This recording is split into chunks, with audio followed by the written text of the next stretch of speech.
Hey everyone, I've got down there in the description, and it'll be up above my head there as well, some images from this book, Jazz Improv by Jimmie Amadie.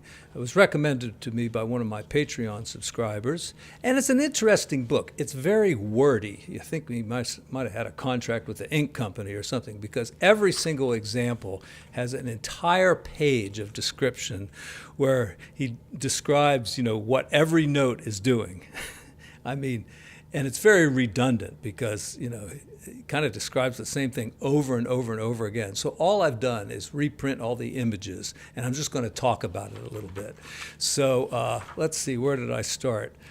C major scale, and there's some I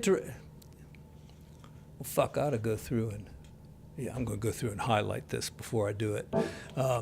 All right, so I'm going to make this video real short because I want to do a better job of it than I'm going to do right here, right now.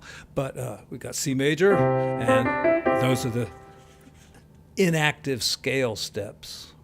And these are the active. Oh, because these are like tension. So if you got a C major,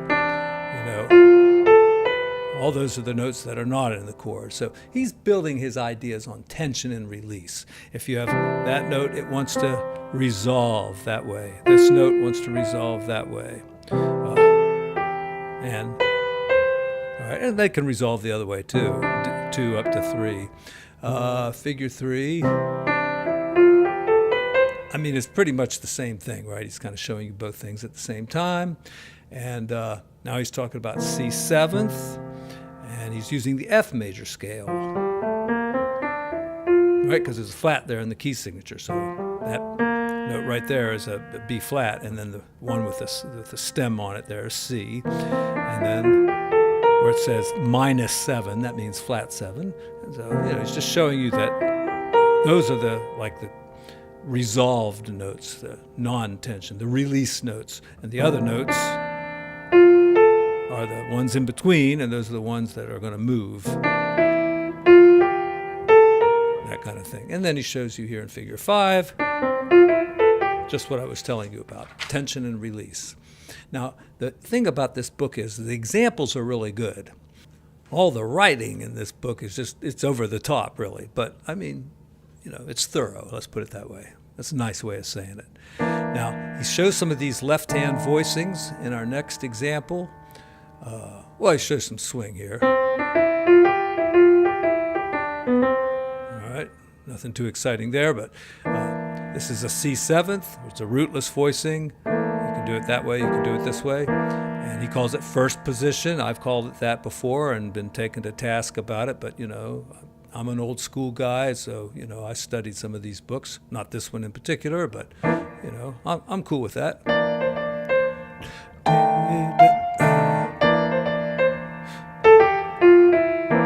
And, he's got the right rhythm going on here, too. He shows you how it's got an accent. Right? Ba-da-da-da. Those notes that end a phrase on the and of a beat, you give them a little oomph.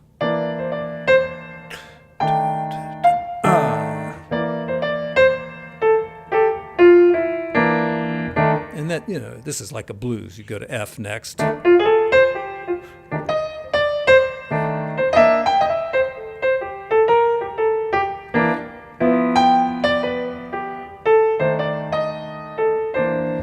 just making up shit now. All right, next example, figure 7. All right, so. And now, I'm going to read one of these descriptions to you, okay? He's got, all right, a chord tone. That's what CT is. Chord tone, tension, release to a chord tone. And then we've got a tension and a tension on C. But then when we get to F7th, that would be the release, but it's also a chord tone, and then up to a chord tone. And he'll describe this. Let me just read this to you.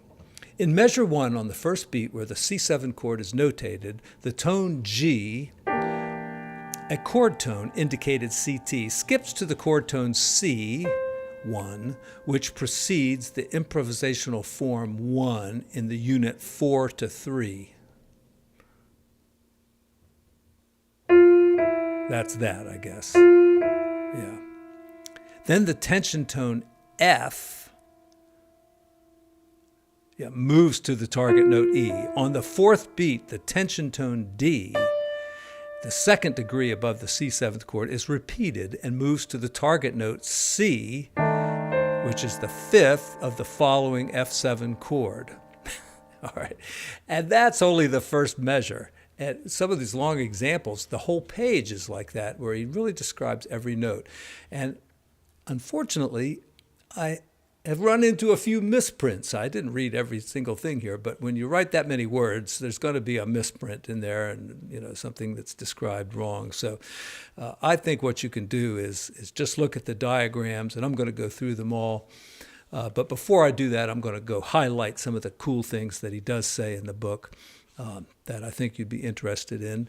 And, it's a hard book to find. I couldn't find any cheap copies out there. I probably got the last one for $20, but now I just see it for like $80 on Amazon or something. So it's a pretty good book. It's a little bit outdated in some of the terminology, but like I say, the examples are very good, and I'm going to go through all of those in a future video. So stay tuned. Thanks.